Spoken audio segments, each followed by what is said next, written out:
बिहार अधिकार यात्रा का कारवां जो है वो लगातार आगे की ओर बढ़ रहा है और इस वक्त हमारे साथ राजद के राज्यसभा सांसद संजय यादव हैं। संजय जी, ये यात्रा आगे की ओर बढ़ रहा है, ये जन सैलाब है, ये भीड़ की तस्वीर क्या कह रही है बिहार में? ये तस्वीर कह रही है कि बिहार में बदलाव निश्चित है। हाँ, 20 सालों की निकम्मी सरकार, खटारा सरकार का जाना तय है और तेजस्वी जी का आना सुनिश्चित है। बिहार में अधिकार की लड़ाई लड़ रहे हैं, अधिकार कौन छीन रहा है? अधिकार नौकरी का, हाँ। रोजगार का, गुणवत्तापूर्ण शिक्षा का, बेहतर स्वास्थ्य व्यवस्था का, रोजगार का, पलायन रोकने का, बिहार से गरीबी, बेरोजगारी, महंगाई को हटाने का, बिहार को विशेष राज्य का दर्जा दिलाने का, हर जिला में उद्योग धंधे स्थापित करने का। बिहार में अमित शाह आ रहे हैं, मोदी जी आ रहे हैं और इस भीड़ की तस्वीर को देखकर कह रहे हैं कि बिहार में होने वाला कुछ नहीं है। बिहार के बीजेपी के नेताओं का वश का नहीं है, तभी तो बाहर के नेता आ रहे हैं। और प्रधानमंत्री जी और गृह मंत्री जी आए, उनका स्वागत है, पहले भी आते रहे हैं, लेकिन उनका एजेंडा क्या है? उनका कोई सकारात्मक एजेंडा नहीं है, कोई रचनात्मक और गुणात्मक एजेंडा नहीं है उनके पास। उनके पास सिर्फ नकारात्मक भाषा और नकारात्मक ही चीजें पहुंचने के लिए। नीतीश कुमार मिलने गए बिहार के मुख्यमंत्री अमित शाह से, पहले की तस्वीरें जो आती थी संजय जी, वो तस्वीरें अलग थी।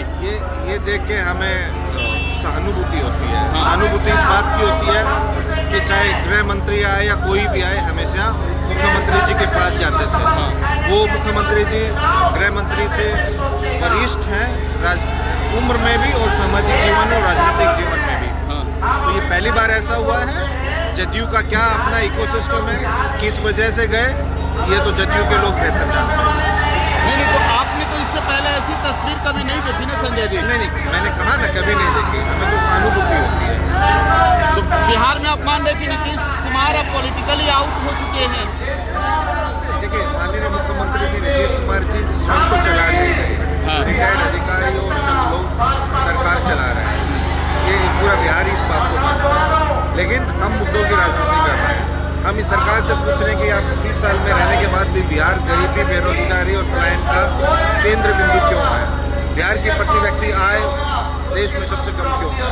बिहार की साक्षरता दर देश में सबसे कम क्यों है? प्रति व्यक्ति निवेश सबसे कम बिहार में क्यों है?